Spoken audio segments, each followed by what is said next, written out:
I think about that with people that sometimes it takes that health scare before they make the change. And that kind of breaks my heart. Like I always feel like I mentioned earlier, take the steps now, do it now so you can potentially prevent anything happening later, even though it's not a guarantee. But let's do what we can while we're healthy and feeling good Mhm. and carry that through into future years. And a big area that I'm getting more and more involved in is just talking and coaching on longevity and what can we do to improve the different areas of our lives that carry us into a longer lifespan. Hi, friends. Welcome back to PCOS Unfiltered Nourish, Heal, Thrive. I'm your host, Lindsie, and today's conversation is one that every woman, whether you're navigating PCOS, perimenopause, or simply trying to feel better in your body, will get something from. I'm joined by Shelly Jefferis, a health and wellness educator with over 40 years of experience helping women live their healthiest, happiest lives. She's a retired college professor, global wellness partner, and the founder of Moms Who Flourish, a community built to help moms prioritize self-care, reduce toxins, and reconnect with what truly matters, their health, their energy, and their joy.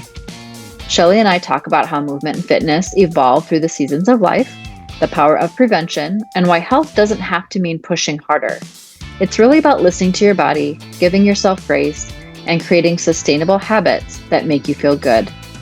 Even though we don't talk specifically about PCOS today, everything Shelly shares, from understanding your body's signals to reducing toxins and managing stress, applies beautifully to hormonal balance and long-term wellness. As a reminder, the content shared on PCOS Unfiltered is for informational and educational purposes only. The views and opinions expressed by the host and guests are not intended to serve as medical advice. Always consult with a qualified healthcare professional before making any changes to your diet, exercise, or treatment plan. The information shared is based on personal experience and expert interviews and is not a substitute for professional medical guidance. So, whether you're a mom, a teacher, or simply a woman ready to take her health back into her own hands, you're going to love this one. Let's dive in.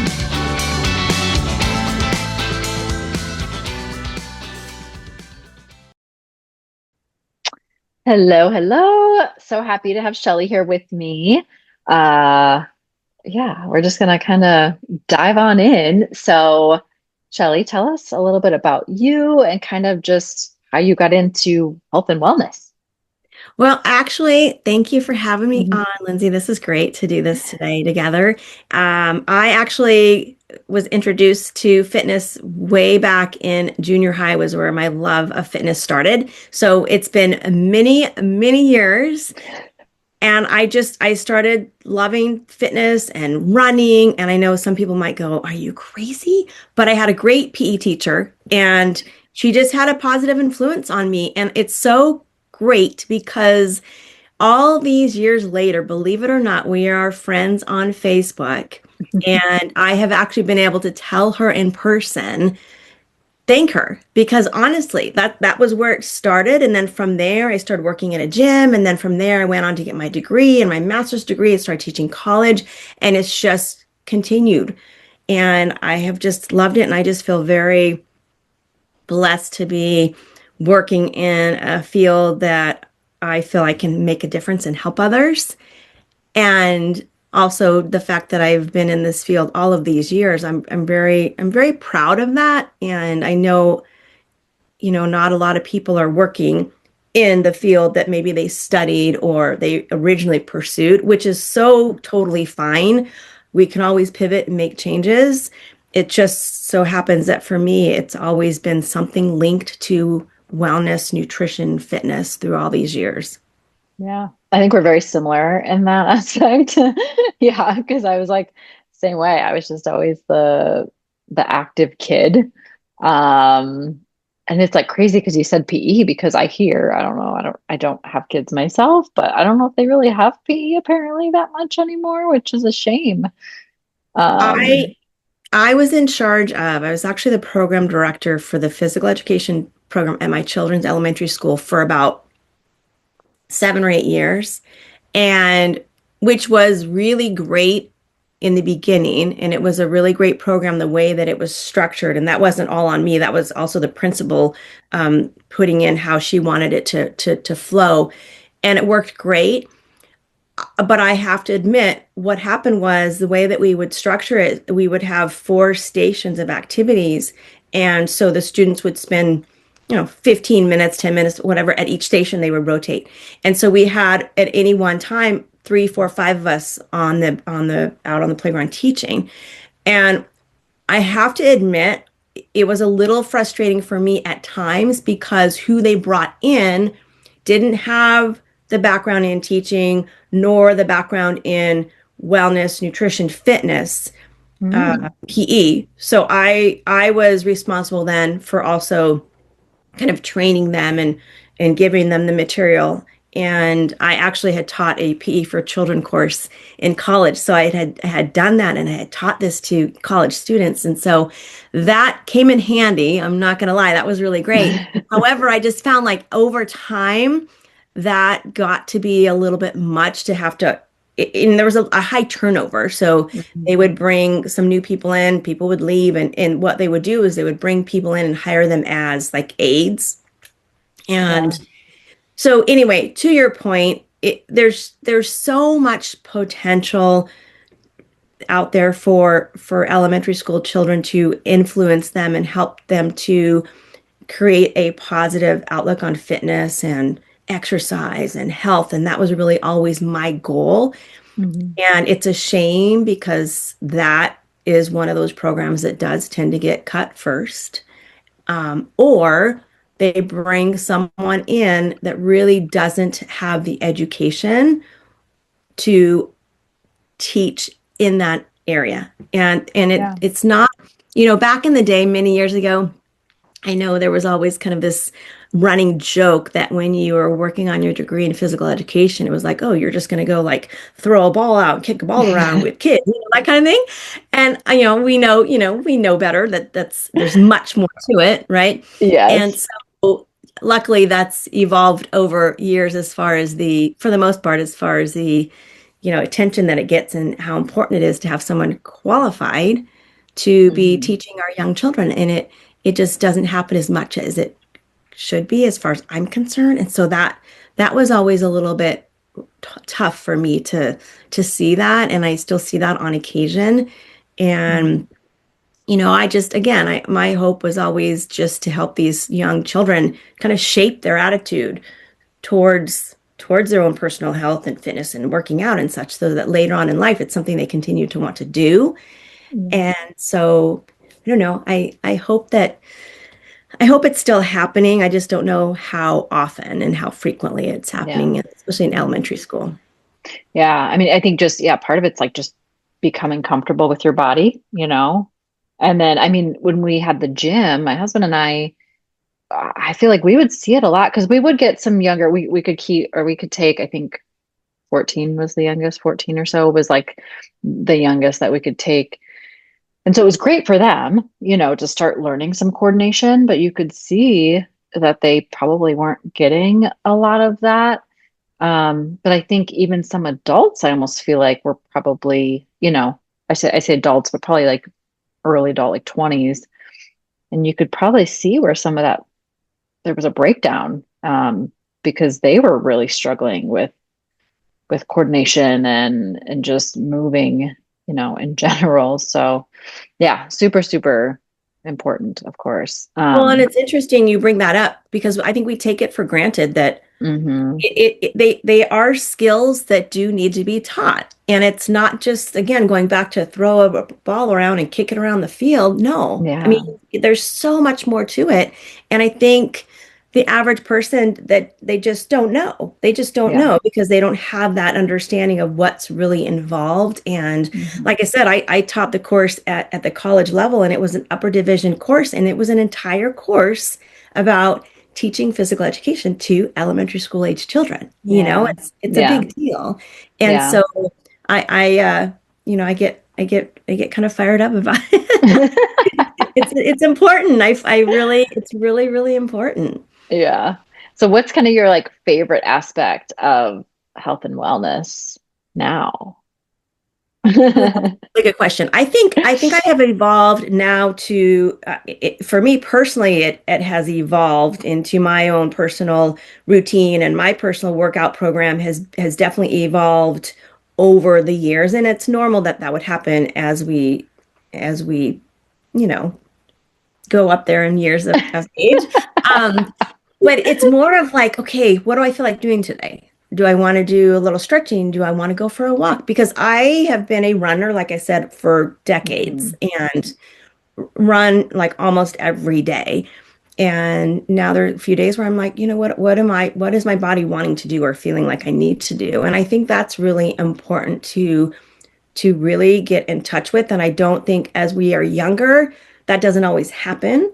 And again, I talk a lot about with age comes wisdom, right? Where we just kind of realize a lot more things and that we don't have to go spend hours in the gym, and it's not feasible anymore, really, schedule No, wise. Back in, no. whatever, maybe our early 20s, we could do that, but it doesn't happen anymore, and it's not necessary. So that's Mhm. one for me personally, but I think my most favorite is to just really share the message with others and help others to take steps to be their healthiest and feel their best, and also to convey that message that it doesn't have to be overwhelming or strenuous. It should be, life-giving and provide energy for your day-to-day life. And for some, it becomes a stressor. And that's the last thing that I want for people. It should be something that helps you to manage your stress and helps you to de-stress. And it's not like another thing to add to the list. And Mhm. so I just really like to try and help people give themselves grace and know that it doesn't have to take a lot of time and it doesn't have to be very, very strenuous. I mean, sure, it's beneficial to mix in some of the higher intensity workouts, but overall, it's really just the whole idea of being healthy, being able to function as a healthy adult and take steps to be preventative too with our health so that later on in years we can hopefully be healthy and take steps now so that we're not dealing with illnesses and chronic disease later on in life. Yeah, yeah. No, I love everything you said about that. I mean, and I think it's super important for our listeners too, because there's so much out there, like with PCOS, and this could apply to women in perimenopause, menopause, whatever. Um, there's like so many conflicting things out there. It's like, yes, you should be lifting weights. No, you shouldn't do anything intense. And I mean, I always tell my clients, and I think I've said it even on other, episodes. It's like the best workout you can do is the one you want to do. Whatever, like you said, whatever kind of fills you up and not just feels like I have to do this today. And I think it's important too because women with around their cycles, you have to sometimes consider some of that. Your energy may not be as great. You should not be lifting heavier. It doesn't mean you can't lift at all, but if weights are your thing, you might just need to take it a little bit easier that day or just do some active recovery and get in some yoga or just some light stretching. That still counts, for something, moving your body, and you get a lot of benefit from that. For But yeah, sure. yeah, I love all that. So what are you working on now? You want to fill us in on that? Well, I've been working on a couple things. I still teach college, even though I retired a couple of years back, but I still have a couple classes I teach here and there, which has been really, really fun to be able to continue to do that.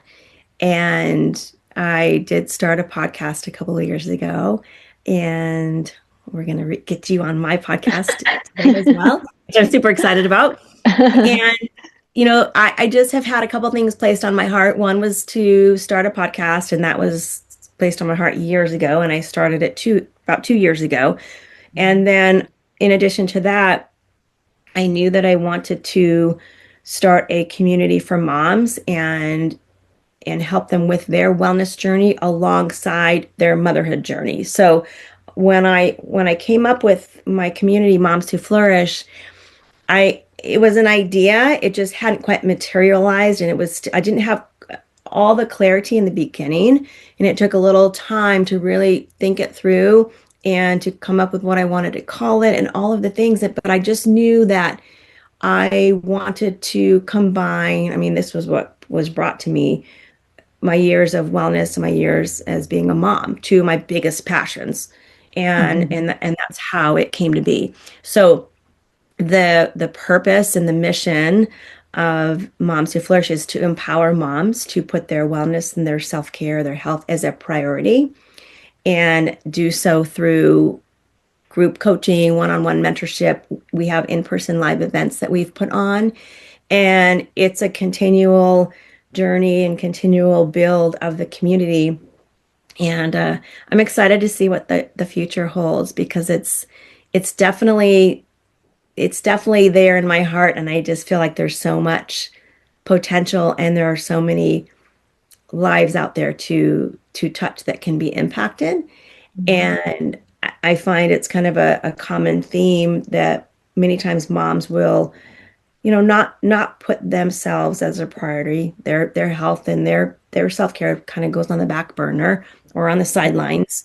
And I just want to be that person to guide them and help them to be accountable, but also kind of to what we've been talking about is help them to understand it doesn't have to be, don't have to go for a 2 hour run, or, it can be simple things. And it doesn't mean we take our fitness lightly or that we're lazy. It just means you can accomplish a lot in a little time. It doesn't have to be a lot of time out of your day, and giving yourself time to fill your cup.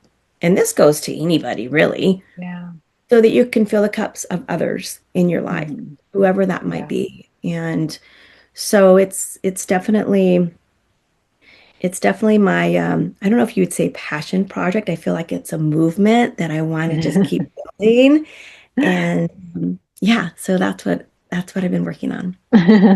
That's so great. I mean, it is. It's so, so important. I mean, I don't know how many women I talk to, and yeah, whether it's a mom, I end up talking, obviously, I know from my nursing background, but just other nurses. I met with a teacher yesterday, and it's so common that we are just go, go, go all the time, taking care of everybody else until, yeah, maybe until you have that health scare or something like really wakes you up from that and you realize how important that is to take care of yourself first, that you really, really need to do that.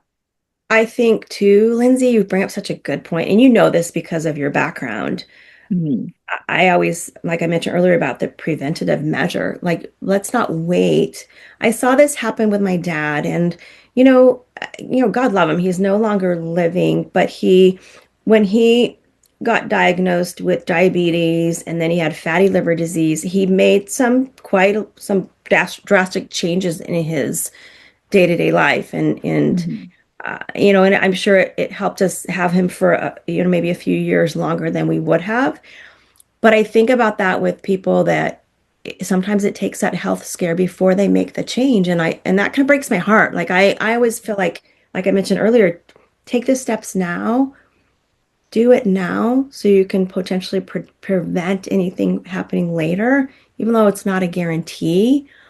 But let's do what we can while we're healthy and feeling good, Yeah. and carry that through into future years. And a big area that I'm getting more and more involved in is just talking and coaching on longevity and what can we do to improve the different areas of our lives that carry us into a longer lifespan, but also not just Mhm. living longer, but feeling good when we're here, right? I think Yeah. that's such an important concept. And who knows what the future holds? I mean, but that's my Yeah. goal, is like let's Yeah. live great, feel good, have energy as long as we're here. And I mean, we do the best we can, and then we see what happens, right? Yeah. Yeah. I always say quality over quantity. For sure. Like, I want to still be able to do what I want to do up until, it's my time. And uh, yeah, like somebody could say, I want to live to 100, but if you're stuck in a bed, riddled with disease, is that really what you want to do? And I mean, like I said, I don't have kids. I have two little nieces that I love dearly. They're up in Michigan, so they're a ways away, but I go see them every few months. And I'm still like, I'm out there running, riding bikes with them. They're climbing on me. We're doing cartwheels in the living room, all that stuff. And I love Mhm. that I can still do that and actually be a role model for them with that stuff too. And so I think there's probably a lot of women out there that want to do that. They say they want to do that, but I think what you're offering is a really good way to get them there. Yeah. Yeah, thank you. Yeah, and I just know I just want to serve them. I want to be that, again, for accountability, but also the guidance and the education Hmm. and the support in what does that look like? I have a group mentorship starting in January. In addition to that, I'm opening up a couple, one-on-one spots. I mean, sometimes individuals, sometimes people prefer the one-on-one or they want to Hmm. just go a little bit deeper, faster, like and just be on that one-on-one journey, which is fine. Yeah. I'm open either way. It's just I'm here and I'm ready to serve the best that I can. And Hmm. it's really interesting when you hear, and you're part of this too, such the small percentage of us that are being proactive with our health and in fitness Yeah. and and and I think that, and this might be you as well, but I think that sometimes I take for granted because it's been my life for so many years. And then when you hear that like we're in like the top, I don't know, maybe even 10%. I don't even know if people actually are being proactive, taking action, knowing what to do. The majority don't know, but I also think, and this is no fault of their own, it's confusing. And I used to tell Hmm. my students that all the time. I would say, my goal is to answer your questions, give you some clarity, and bring, concrete information to you and studies and information that's going to help you because there's so much noise and it's so confusing. And I would always say, so this is my profession and I get confused. So I can Yeah. only imagine, right? As a person. And so again, Hmm. it's like it's not their fault. I mean, there's just stuff coming out at us all There the is. time, as you know. Yeah. Yeah. And you hear a big topic I hear often about are those that are, the influencers that might have hundreds and thousands, millions of viewers, and people are listening to them.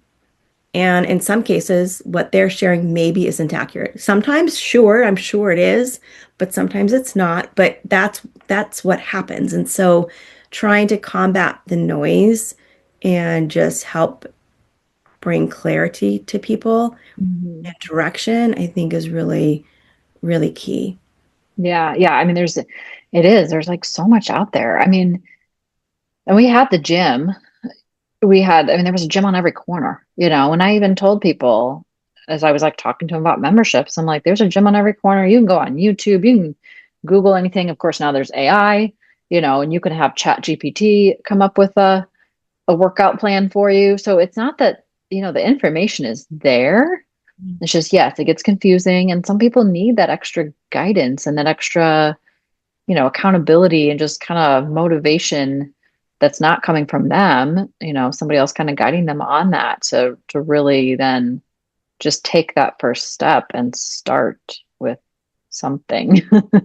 Well, and I think that you have a good point too with talking about the AI and the chat GBT. You can get a workout, you can get the information, but you're not getting that connection with a human. You're not getting that Yeah. in person, whether, in some cases it might be through the Zoom and maybe it's not in Yeah. person, but having that connection, that human connection is so important. And we're hearing about it Mhm. so much that, nothing can replace that. And I think that when the country was shut down, we all realized that, oh my gosh, yeah, we survived it for a little bit and we all survived most of it, but that's not how we're meant to live, isolated No, like that. We're just not. And so no. that's why, when I initially with Moms Who Flourish, I initially was going to start with my coaching programs. And then I went, wait a minute, I want to create a community in-person event. And so that's how we started. And so we've had 3 in-person events so far. And for that very reason, to be Hmm. in community, to be together in person. And it's just there's nothing like it, really. Yeah. Yeah. And I think we we as a society, are getting back to that because I think, yes, COVID played a role in that. And it's weird because I was just on a call with somebody else and I was like, COVID was almost 6 years ago. Like, that's crazy. It's so crazy, isn't it? Yeah, yeah. And so now I think we're finally starting to realize like, okay, great, it was convenient. And obviously, yes, when we all needed to isolate and, keep each other safe.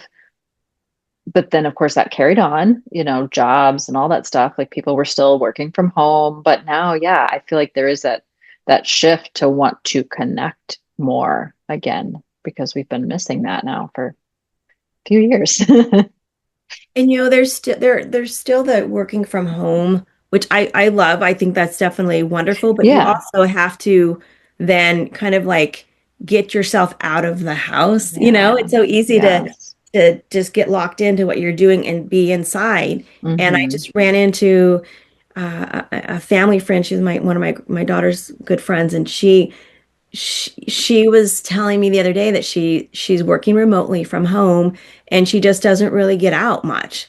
And I thought, gosh, and here's someone, a young, beautiful girl, and I'm like, that would be tough, Yeah. Yeah. I that mean, would be. and mentally, mentally and physically, Mhm. it's not really, I feel they're tied together really when you think about it, but it's really just not good. Yeah. Yeah. Um, so you recently became an empty nester. So how's that feeling? Tell us about that. How's this transition, this new phase of life? It's gone a lot smoother than I thought it would, to be honest. Having three children and each time having them go to college and dropping them off was tough, and coming back home, and that adjustment was really tough. And so with each of them it was challenging. But I feel like one thing with our youngest, he did summer ball. And so it was the first time before he started his freshman year, he was away for summer ball. And it was the first time that he was away from home. And I really, like the first week, I really struggled. And I thought, oh my gosh, what is this going to be like when he goes away, like miles away to college? And I go back to that, and I often think and I say, I think that was God preparing me because I had that week of just tears almost every night. And then when it came to him actually going to college, yes, there were tears, but it wasn't as difficult as I thought it could be. So, and it's not to say it still isn't hard. Like it's so interesting. One of the last times I was with him and I was leaving and I cried all the way to the airport. And we're talking, Aw. this was just a couple months ago. So I think Yeah. it just depends on, sometimes it's the weekend and the experiences, and also just it's just our emotions. Hmm. Sometimes it's easier than other times, and sometimes it's harder. And having everyone home for Thanksgiving was wonderful. And then having to say goodbye wasn't as hard because it's like, okay, we'll see you in a couple weeks kind of thing. And I'm like, I like the sound of that. Can we just do that all the time? So, uh, but I feel grateful that, my husband and I like each other. We enjoy being together. So that's a bonus. And then you just look forward to those moments with your kids and as a family, and you make plans, and you to me that's what I will share with other moms and dads, that Mhm. gives you something to look forward to, that next visit, or when you're going to go and see them, or whatever that looks like. Yeah. So I feel for the moms who, of course there are moms that has been their entire identity. And yes, it's a huge identity for me. Mhm. However, I'm grateful that I also still work a little bit outside of the home, and I still always did work. And so I had that going on at the same time. But yeah, it's quite an experience. And I like to just share that with moms too, and especially those that haven't gone through it yet. I also want to be maybe that sounding board, and also sharing with them what's helped me. And I know for me personally, I find that just taking the time, and this is for any experience and for any of us in life, taking I was that just going to say, yeah. Yeah. to go through the emotions. I mean, I learned Mm. that early on. I'm like, okay, we're coming back on Sunday from dropping, one of our, our daughter or one of our boys off. I'm going to give myself 24 hours or the whole next day to just be whatever Mhm. that looks like. Am I going to cry on the couch? I don't know. Am I just going to relax? I'm going to go for walks? I don't know, but I'm give myself that time. And so I like to really, that's my one big thing I like to let moms know, and I really encourage them to do that and give yourself, because I know I've heard a few say, oh, I came back and I just got busy. That helps me to be busy. I'm like, okay, that's great, but I'm like, I want to think like and say, but I don't. But I'm like, it's gonna come bite you in the It's butt. going to catch You you. least expect it. You're gonna be You're like, oh going to my crash goodness, and the burn. work, Yep. start crying at work or whatever. Having a Yeah. breakdown and go, what the heck's going on? So, I mean, Yeah. I am not a therapist, but I do know that it's helped me. Yeah. Yeah. But yeah, I like what you said. I mean, that applies to any phase or transition, in anybody's life, really. You have to, you can't suppress it. It will catch up with you. You have to be able to process it, plan in some extra time, like you said, if it's dropping the kids off, maybe it's their first day of school in general, or they're actually leaving and you won't see them for a few months, like whatever it might be, but just still planning in that time for yourself. I mean, yeah, seriously, 10 minutes a day, even, in general. I mean, even maybe some prep time leading up to that, like when it's going to be a difficult time, and Right? just making sure you're taking care of yourself, sleep and getting in some good sleep. That's super important, can help you in situations like that as well. So, yeah, that's super, super important. And you have a great point too. It can be any phase of Mhm. motherhood or any big, transitions that Anything. anybody Yeah. experiences. Same thing, right? Yeah. Um, but yeah, it's give yourself time and give yourself grace. Mhm. I don't think we do that enough. No, definitely not. Definitely not. And that can affect how you're feeling. Hmm. That's one thing, like, I know I say in my program too, is to give yourself some grace. Like, you're not going to be perfect every single day. And I don't think I'd want you to be, because you're just Right. going to stress yourself out more, so you have to just learn from it and then pick yourself up and keep moving forward. Sure. Yeah. Yeah. Well, I love this conversation. So, where I'll put some links in the show notes, but you are in California. So, for any in-person stuff, if you want to share, like, kind of where they can find you and then just how to connect with you as well. Absolutely. Probably the best place would be on Instagram right now. I have two accounts there. One is at Wellness with Shelly J, and then I also have at Moms Who Flourish. And I always encourage people to reach out, even if they just have some general fitness, nutrition, wellness questions. I'm always Mhm. happy to answer questions and help in any way that I can. Another topic that I really like to share on and educate on is toxins and reducing that exposure. And if anyone has questions about that, please feel free to reach out. And for any moms out there who might want to find out more about my upcoming mentorship program and our in-person Moms Who Flourish events, please feel free to reach out. I'm happy to share. Would love to have you. And I also do have a free Facebook group for Moms Who Flourish. So there are different ways to be a part of the community. So feel free to reach out. Awesome. Yeah. And like I said, I'll link everything in the show notes as well. But thank you so, so much for being here. I think there was lots of good nuggets in there that we can take. Um, so yeah, I'm sure our listeners got a lot out of that, and I really appreciate you being here. Thank you. Thank you, Lindsie, for having me. It was a really great conversation. I hope you loved this conversation with Shelly as much as I did. Her message is such an important reminder that health is not about perfection. It's about progress, awareness, and giving your body what it needs in each season of life.